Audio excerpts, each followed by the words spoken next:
Good evening and welcome to Hearts Live, the only programme on telly dedicated to bring you all the news and gossip from Tynecastle. Each Monday and Friday we'll bring you the lowdown on all things Hearts. Joining me tonight is Evening News sports writer Martin Dempster. We'll hear from Martin in a moment, but first, in our competition on Friday night gave you the chance to win a meal for two at Tiamo's Italian restaurant. The question we asked was, who's Hearts' Italian player? The answer is, of course, Stefano Salvatore, and the winner is Jean Fairburn of Calder Road, Edinburgh. Well done, Jean. We'll be in touch with you over the next couple of days. Here's what's coming up on tonight's show. Rusey spares Hearts blushies at Ibrox.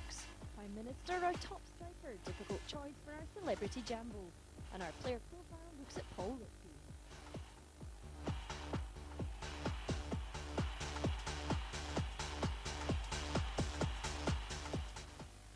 Well, again tonight we have a great competition with not just one but two prizes to give away. The first prize is an IBM 300 GL PC, which is IBM's latest state-of-the-art computer. The new 300 GL comes with preloaded with either Windows NT or Windows 95, along with many other features. The second prize is 2 tickets for the game against Dundee United on Saturday. All you have to do is answer this simple question: which ex-Dundee United striker have Hearts just signed? If you think you know the answer, then call us now on 0660 010 880. That's 0660 010 880. Calls will cost no more than 50p and lines will close at midnight. 2 winners will be picked at random from all the correct answers, and we'll be in contact with the winners during the week. We'll let everybody else know on Friday. But now to Ibrox on Saturday, in a game Hearts would have gone into feeling confident about, considering their recent form and that they'd beaten Rangers at Tynecastle at the start of this year's campaign. If they'd shown the same level of commitment on Saturday as they did then, it might have been a different game. In the end, they had Gilles Rousset to thank for sparing their blushies. Here we go again. Hearts were hoping to capitalise on their last 2 performances against Rangers on Saturday and went to Ibrox hoping to gain 3 points. But from the start it was clear it wasn't Hearts' day. To add to Jim Jeffries' injury list, Gary Locke and Stefan Adam called off on Saturday morning, weakening the Hearts side. Locke was ruled out with an ankle injury and Adam is suffering from a virus. The player who stood out at Ibrox was Gilles Rousset. The big Frenchman had an outstanding game and kept Rangers' strikes out of the net until the 50th minute when Johansson scored. Rod Wallace managed his first of the match in the 61st minute, making it difficult for Hearts to get back into the game. The Jambos were put out of it once and for all when Rod Wallace scored his second, keeping Rangers at the top of the league on 21 points. Well, first of all, Martin, thank you very much for joining me tonight. What did you make of Saturday's game? Hearts had no complaints really about the result. Early in the season they'd done very well against Rangers and also gone to Parkhead, where they were very, very positive from the start, and Jim Jeffries and Billy Brown were confident it would be the same on Saturday. Unfortunately, from an early stage, they were quite negative. Rangers took the game from them to the start, and if it hadn't been for Gilles Rousset, Hearts would have suffered a very heavy defeat, unfortunately. Do you think that Rangers were a completely different side to the ones that Hearts had played at the start of the season? Yeah, we all knew that a lot of changes had been made at Rangers in the summer, and when they came to Tynecastle for the first game of the season, it was going to take them time to gel. Hearts caught them cold that day. They were 2-0 up early on and were deserved winners. Since then, that's the only defeat Rangers have suffered so far this season, and it was shown on Saturday. They're definitely starting to get to know each other, and Dick Advocaat's built a very, very strong side there. Do you think that, although Stevie Fulton did come back on Saturday, do you think that Jim Jeffries' injury list is growing again? Yeah, well, he had problems on Saturday again.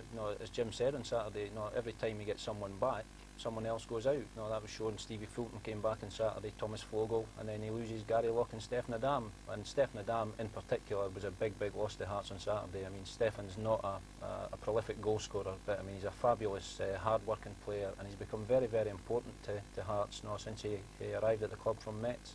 Do you think that it could have been a humiliating defeat for Hearts if it hadn't been for Gilles Rousset on Saturday? It would certainly have been a very heavy defeat. Gilles has had his critics ever since he came to Hearts. That defies me, because I'm a big Gilles fan. He's made some fabulous saves for Hearts. Recently, there was a goal against St Johnstone where Gilles got in a little bit of fanco and St Johnstone scored. But on Saturday, first half in particular, he produced as good a goalkeeping performance as you'll see all season, no doubt about that. Now, what do you think Hearts needed on Saturday? Do you think that there was just no spirit in the side? What do you think was missing? Yeah, if you talk to Jim Jeffries and Billy Brown, they'll talk about commitment, dedication. Application's a big word they use, and the player will never go out and not try, but on Saturday they didn't apply themselves as well from the start of the game as they normally do, and they paid the price for that in the end, unfortunately. OK, Martin, thanks for the moment. Well, as we know, it finished 3-0, but it would almost certainly have been a lot more if it hadn't been for Gilles Rousset's heroics. He was the only one of 3 Hearts players that Jim Jefferies gave any credit to after the match when I spoke to him. Jim Jefferies was rightly disappointed with his squad's performance on Saturday and knows he has a lot of work to do before this weekend. It was a terrible performance, and the one that you know, we never really looked at any stage, even right at the early doors, if we had the commitment and application to go out and win that today. We were second best in all departments, apart from possibly the goalkeeper, who was outstanding and saved us from probably losing more goals. I thought him, Gary Naismith and Jim Hamilton were the only ones that played to sort of form. Despite Hearts' strong performance in their past few games against Rangers, the team couldn't pull it off on Saturday. The Jambos were crushed by the Ibrox side, which looked transformed for the first time they met this season at Tynecastle. If you're going to come here, you must have first compete, and right from the off we didn't, and that's strange because a couple of weeks ago we went to Parkhead and looked as if we were you know, really up for it, and today for some reason we weren't, and as I said, you can't put up with too many performances like that because you'll never have success. Both Gary Locke and Stefan Adam called off on Saturday, and that was a big blow to the Hearts side, who are already feeling the strain with the loss of McCann. They would have definitely played today. As it was, the way we wanted to play, we thought Wanjo would cause him problems getting in behind with his pace, but he kept coming short all the time, so it really, and it was at the occasion where maybe just too much for him, and you know, he's still a young boy and he's still learning, but we decided he was the better option, and it didn't come off, and we took him off at half time. Thomas had to come off, and he's only had one match since coming back from injury, but he played, you know, he played out the second half with that head clearance. I mean, the head knock we got from Albert's clearance, so you know, he wasn't too well at half time, so we had to change it. One man who stood out in Saturday's Hearts side was Gilles Rousset. His spectacular saves stopped Rangers from scoring more.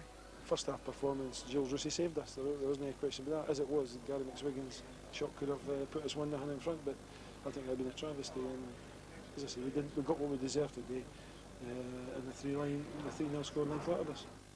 Well, Martin, if we take a quick look at the league table at the moment, I mean, Hearts aren't exactly where they'd like to be at this point, would they? No, it's still not too bad. I mean, you've got to take into consideration all the injuries that Hearts have had in the first quarter of the campaign. Last season had a very settled side, and that helped. You know, in the good run they had this season, they've had a terrible time with players being out, and Jim's just never been able to field a settled side. So, no, they've left themselves a wee bit work to do just to stay in touch with Rangers. But no, if they can get the players back, hopefully they can make up that ground. What do you think? I mean, do you think it would have been a completely different match had Jim Jefferies had a fully fit squad to pick from? Yeah, I don't think there's any doubt about that. I mean, Colin Cameron hasn't featured at all this season. He's been out since the Scottish Cup final, and there's no doubt whatsoever he's a very big player for Hearts. Also, Stefan Adam, I've already mentioned him.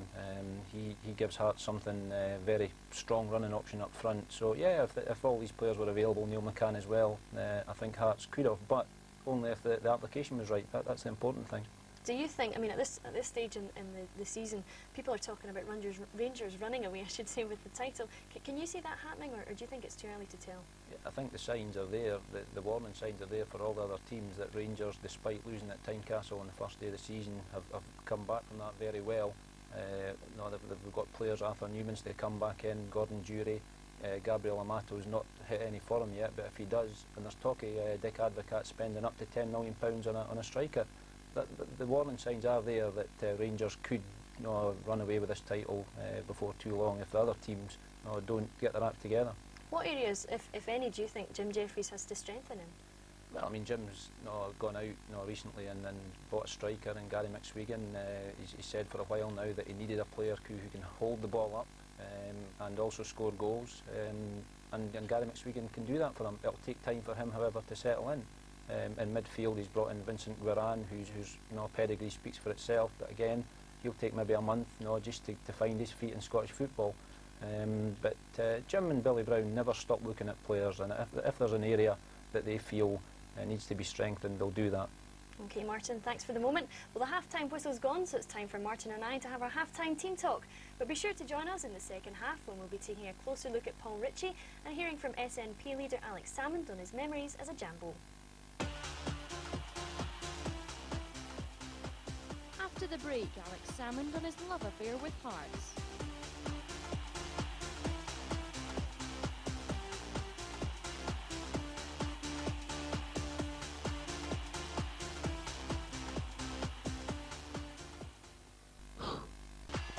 Coming up, Paul Ritchie talked us through Hearts from youth to first team.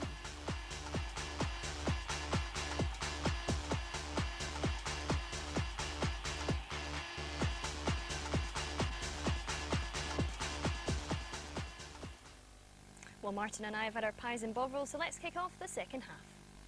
Well, as we all know, football and politics seem inseparable, with high-profile MPs and ex-MPs, such as Tony Banks and David Mellor in England, all involved with one club or another. Scotland is no exception, and the leader of the Scottish National Party, Alex Salmond, has been a lifelong Jambo. Veronica Cleary spoke to him on how his love affair with Hearts came about. Alex Salmond was born on Hogmanay in 1954. His father went out to the Edinburgh Derby on New Year's Day and celebrated not only the birth of his son, but a victory at Easter Road for Hearts. His heart-staffed father took him to his very first game. My dad had always told me that Willie Bald could score from the halfway line with his head. And so I went and spent the entire game. The Hearts won about 4-1, it was, I think, against Sydenham, something like that. But I came out and my dad said, well, what do you reckon? That was really good. And I said, Willie Bald never scored with his head from the halfway line, because I absolutely believed him. When he said that, I took it absolutely literally. Everything my dad told me must be true.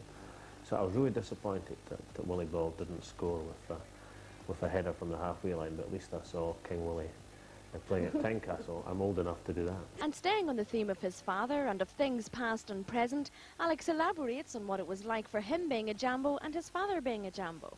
What I do remember, of course, and where I was there, was the League Cup victory in 62-63, and 1-0 against Kilmarnock. And my dad took me. I was there, and he lifted me up at the end of the Hearts, went up to get the cup. I don't know, Johnny Hamilton, the captain, something like that. And my dad lifted me up and said, there'll be many more days like this one, son. And just this year, of course, I took my dad to the Scottish Cup final. At the end of the game, I didn't lift him up and say, it's been 35 years since there's been another day like this. But that was a great day, and I really enjoyed doing it, because that was the last time we went to a football match together. It was 1963, I think it was, in the League Cup final, until this year, when we went to the Scottish Cup final together. So it was. So the secret is, if we want to win trophies, then you've got to get both my dad and me to the game. His passion for football extends to his country, where Alex was keen to get to grips with his French last summer. There's no way I'd go to the World Cup and not go properly dressed. And, you know, in the director's boxes, the VIP, you miss all that again. Even looking at the final, I don't know if you noticed, the President of France, Chirac, had his scarf on, and he looked much more in place than the dignitaries or the Prime Minister, you know, who was sitting there in his suit, looking full-faced. So if you go to the game, then you've got to enter the spirit of it. So I mean, I just behaved like I always did. And I got a great reception. It was great fun, fantastic. This is purely a hypothetical question. If you were to have the choice, perhaps, of being, you know, the possible first Prime Minister of a new independent Scotland, or to have scored that winning goal against Rangers, which would it have been, or which would it be? Close one thing. When I was a wee lad, there'd been no doubt at all. I'm not so sure. I'm not so sure. I'd have to. I mean, we're talking about the winning goal, are we? The winning goal. Against being Prime Minister. Can I do both? If you want. I think it's probably too late to play for Hearts, but I'm not so sure it's too late to play for Scotland. And when Jim Leighton, you know, withdrew, I sent a wee note to Craig Brown saying, look, if you want a 40-something in the squad, I'm still available. My back's playing up just now, but if we get over that, then I could be ready for the games next March. But I think Jim Jeffries prefers his players a bit younger. Well, Martin, what do you think? Do you think he suits a shirt and tie, or is Scotland top? Which would you say? He's very enthusiastic about his football, isn't he? Now, people like Alex are passionate about their football. I mean, do you think that he's as passionate about that as he is his politics? Well, there's no doubt about that. I mean, he's been born and bred in a Hearts family, and there he was along with his dad, and a great thrill for him to go to the game at Parkhead last May with his dad again. And no, given that, I think Jim Jeffries would like him to be at the semi-final at Easter Road next Tuesday. If that's their record, if Hearts always win when they're there, that would be a nice omen. Now, do you think that there should be a closer working relationship between football clubs and the government? Yeah, maybe not so much the clubs, but there should be a closer working relationship between the government and the associations. Craig Brown always goes on about the Norwegian system, whereby there are so many indoor facilities for kids to play football, whereas in Scotland at this time of the year, over the winter, I mean, the kids are out on the cold nights, and that doesn't help to bring the best out of kids. Norway seem to get a lot of support from the government, and they've benefited from that. So yeah, I think there's a definite case for the association, SFA, to get more support from the government. I mean, you mentioned Jack Chirac going along there, and I've certainly seen Donald Dewar at the last Scotland game. Do you think that could work in Scotland and clubs could benefit from that? Yeah, I think so. I mean, the more support the association get, the more support the clubs would get. So yeah, I think that's something that should happen. I mean, football in Scotland, it's a national sport, and the more support the better. Now, we've seen people like Eric Milligan, and he's a huge shamble, obviously, and also people like Alex. Do you think it's good to have sort of local celebrities or national celebrities involved in clubs? Yeah, I mean, if Alex Salmon's down in Westminster talking about Hearts and spouting off about Hearts winning the Scottish Cup all the time, it's the same with Stephen Henry, in the snooker scene. I mean, he's a fervent Jambo, and I think that's a good thing. It's good for the club that the name is being known around the world. It can only benefit the club. Now, Veronica gave him the choice of scoring the winning goal or being involved in politics. What do you think? I mean, do you think he could be a striker? He mentioned Jim Leighton's departure. As I said, it's a difficult choice, but I mean, Craig Brown's been known to pick older players, but I think Alex just too old. I think maybe we should just stick to politics. OK, Martin, thanks for the moment. Well, one thing that Hearts seem to have is a Midas touch for is developing youngsters into seasoned pros, with the likes of Derek Holmes breaking through and Gary Naismith already commanding a regular first-team place. The one catching everybody's eye is Paul Ritchie. I caught up with him earlier this week to find out what ambitions and goals he still thinks he has to achieve with club and country.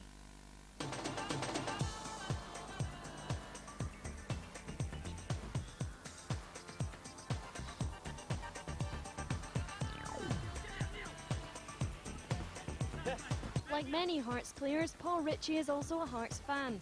He's a product of the club's youth development programme, which Paul sees as one of Hearts' plus points. After spending 3 years as a youth player, Ritchie felt it was important to stay with the Tynecastle club. I think playing under a series of managers, it was difficult as well, because there were certain managers before Jim Jeffries came along, he wasn't really giving young boys a chance. So once you get to the age of 18, 19 and you're on the fringe but you're not getting a chance, you start to think to yourself, well, does your future lie elsewhere? But fortunately enough, Jim Jeffries got the job at the right time, and the rest is history. For any youth player, a first-team debut is their obvious ambition. So what was it like when Paul Ritchie made that step? Oh, I was delighted. It was against Celtic 3.5 years ago, but we got a good old scalping that day, 4-0, so that was a bit of a disappointment. But to play the first team debut, it's always got to be special. As I said, getting beat 4-0 put a bit of dampener on that. Both Jim Jeffries and Billy Brown try to put a great team spirit into the squad at Tynecastle, and it's something that the players recognise and try to carry out themselves. I think a great bunch of boys, and the team spirit's a big part of how the club's going. I think we're not blessed with £1 million superstar players like Rangers and Celtic. I think everybody works for each other, and if anybody's having a hard time, the rest of the players will dig in. I think that's due to the fact that we socialise quite frequently with each other. At a young age, Paul is already having no problem holding down his first-team place. But which player does Ritchie admire in the current squad? I think it's got to be David Weir. He came to the club after my first season in it, and I'd also played with Pasquale Bruno and Neil Berry before that. But David Weir is just, me personally, think he's the best defender in Scotland. His all-round play is just second to none. He's a great defender, and also he's that comfortable on the ball, and I'm learning a lot from Big Davy. Every player has a favourite moment in their career, and guessing which was the best so far in Paul Ritchie's doesn't take much thought. After following the Jambos for years, it was a privilege for Ritchie to be part of the squad who brought the cup back to Tynecastle. To be honest, I've had a couple. Everybody's got to say the cup final win, and I think that's got to be up there with one of my best moments. But also going to Ibrox and beating Rangers 3-0, I think we showed everybody there that we can be a force to be reckoned with. On that day, as I said, to go to somewhere like Ibrox and come away with a 3-0 victory, that will always stay with me as well. At 23, Paul Ritchie is an ambitious young player who's destined for big things. Despite interest from other clubs, Ritchie's intent on staying at Hearts to fulfil some of his ambitions at Tynecastle. I think after winning the Scottish Cup last year, I think we've got to go and benefit from that and improve on that, and if that means winning another cup this season, so be it. Everybody's wanting to win the league, but I think it's going to be very difficult. Rangers have spent over £20 million over the summer, so it's going to be very difficult to compete with the spending power of that. But I think if we can keep playing the way we are and the gaffer bringing the players that he has brought in, I think we can challenge Old Firm and hopefully win another trophy this year. Paul not only has ambitions with his own club, but having admired David Weir for years, there's no doubt Richie would love to follow in his footsteps and play for Scotland. I think everybody that plays professional football would love to play for their country one day, and hopefully I'll have that chance. It might be in the near future. If not, I'll just keep playing away as I have been with Hearts, and hopefully Craig Brown can't ignore me much longer.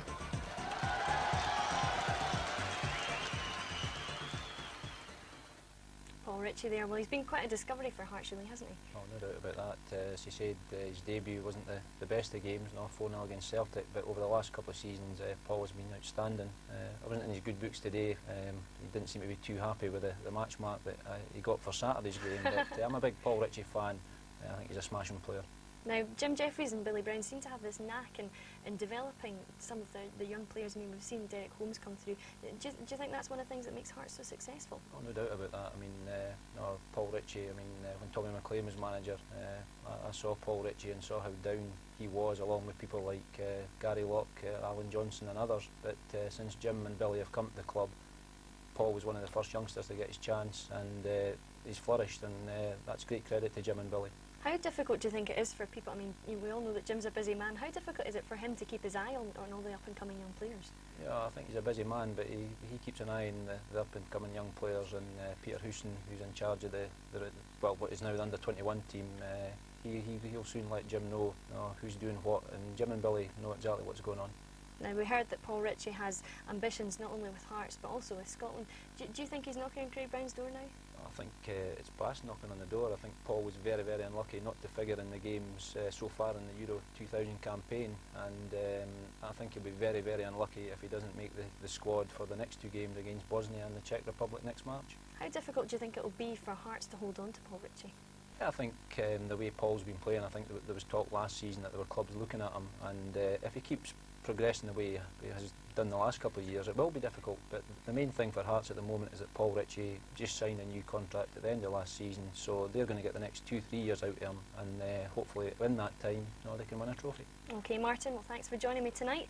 Well, sadly the full-time whistle has gone, but don't forget we'll be back on Friday at 6:30 when we'll bring you a preview of the game against Dundee United and all the other usual features. In the meantime, my thanks to Martin for joining me tonight, and if you want to get to the heart of Tynecastle, then keep watching Hearts Live. This is my story, this is my song.